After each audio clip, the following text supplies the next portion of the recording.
ಒಂದಷ್ಟು ಕಡೆಯಿಂದ ನನಗೂ ಕಾಲ್ಸ್ ಬಂತು ಬೆಟ್ಟಿಂಗ್ ಆಪ್ನ ಪ್ರಮೋಟ್ ಮಾಡ್ಕೊಡಿ, ಇಷ್ಟ ಅಮೌಂಟ್ ಅಷ್ಟು ಅಮೌಂಟ್ ಅಂತ.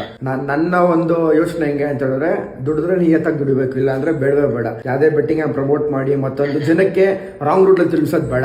ಸೊ ಎಲ್ಲ ಬಂದು ಗೇಮ್ ಆಫ್ ಲಕ್ ಚಾನ್ಸಸ್ ಒಂದಿರುತ್ತೆ, ಮತ್ತೆ ಗೇಮ್ ಆಫ್ ಸ್ಕಿಲ್ಸ್. ಸೊ ನೀವು ಲಕ್ಷ ಕೇಳಿಲ್ಲ ಅಂದ್ಬಿಟ್ಟು ಯಾರೋ ಒಬ್ರು ಎತ್ಬಿಟ್ಟು 100 ರೂಪಾಯಿ ಹಾಕ್ತಾರೆ. ಆ 100 ರೂಪಾಯಿ ಹೋಯ್ತು ಅಂತ ಹೇಳಿದ್ರೆ ನನ್ನೇ ಬೈಕೊಳ್ಳೋದು ಹೊರತು ಬಿಟ್ರೆ ನಿಮ್ನ ಯಾರು ಬೈಯಲ್ಲ. ಯಾಕೆಂದ್ರೆ ಆನ್ ಫೇಸ್ ಆನ್ ಕ್ಯಾಮ್ರಾ ನಾನೇ ಕಾಣಿಸ್ತಾ ಇರ್ತೀನಿ. ನೀವು ಯಾರಿಗೇ ಆಗ್ಲಿ 1000 ರೂಪಾಯಿ ಹಾಕಿ ನೀವು 10,000 ರೂಪಾಯಿ ಮಾಡ್ತೀರಾ ಅಂತ ಯಾರಿಗೂ ಹೇಳೋದಿಲ್ಲ ಬ್ರೋ.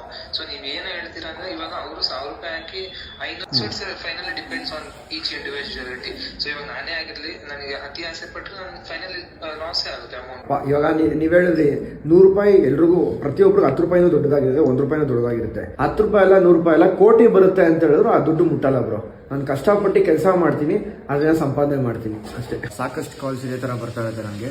ಬೆಟ್ಟಿಂಗ್ ಆ್ಯಪ್ಸ್ಗಳನ್ನ ಪ್ರಮೋಟ್ ಮಾಡಿ ಒಂದು ಪೋಸ್ಟ್ನ ಸ್ಟೋರಿಗೆ ಹಾಕಿ ತುಂಬಾ ಹೆಲ್ಪ್ ಆಗುತ್ತೆ ನಮಗೆ. ನೀವು ಹೇಳಿದಾಗ ಜನ ದುಡ್ಡು ಹಾಕ್ತಾರೆ, ಮತ್ತೊಂದು ಜನ ದುಡ್ಡು ಹಾಕ್ತಾರೆ ಖಂಡಿತವಾಗ್ಲು. ಆದ್ರೆ ದುಡ್ಡು ಹಾಕಿ ಕಳ್ಕೊಂಡಾಗ ತಪ್ಪು ನನ್ನ ಮೇಲೆ ಬರುತ್ತೆ. ಯಾಕೆಂದ್ರೆ ಅದನ್ನ ನಾನು ಪ್ರಮೋಟ್ ಮಾಡಿರ್ತೀನಿ. ಎಷ್ಟೋ ಜನ ಲಕ್ಷ ಕೇಳಿದಾನೆ, ಇದನ್ನ ಪ್ರಮೋಟ್ ಮಾಡಿ ಸರಿ ದುಡ್ಡು ಹಾಕೋಣ, ಗೆಲ್ಬಹುದು, 10 ರೂಪಾಯಿ ಹಾಕಿದ್ರೆ 100 ರೂಪಾಯಿ ಬರ್ಬೋದೇನೋ, ಇಲ್ಲ 10 ರೂಪಾಯಿ ಕಳ್ಕೊಬೋದೇನೋ. ಅದಕ್ಕೋಸ್ಕರ ನಾನು ಯಾವುದೇ ಬೆಟ್ಟಿಂಗ್ ಆ್ಯಪ್ಸ್ಗಳನ್ನ ಪ್ರಮೋಷನ್ ಮಾಡಲ್ಲ. ಯಾರಾದ್ರೂ ಪೋಸ್ಟ್ ಮಾಡೋದು, ಇಲ್ಲ ನನಗೆ ಮೆಸೇಜ್ ಮಾಡೋದಾಗಿರ್ಲಿ, ಯಾರು ಮಾಡಬೇಡಿ. ಬೆಟ್ಟಿಂಗ್ ಆ್ಯಪ್ಸ್ಗಳಿಗೆ ಅದಕ್ಕಾದ್ರೂ ಮಾಡಿ, ಖಂಡಿತ ನಾವು ಸಪೋರ್ಟ್ ಮಾಡೇ ಮಾಡ್ತೀವಿ. ಎಲ್ರಿಗೂ ಒಳ್ಳೇದಾಗಿ. All the best. Say no to betting apps.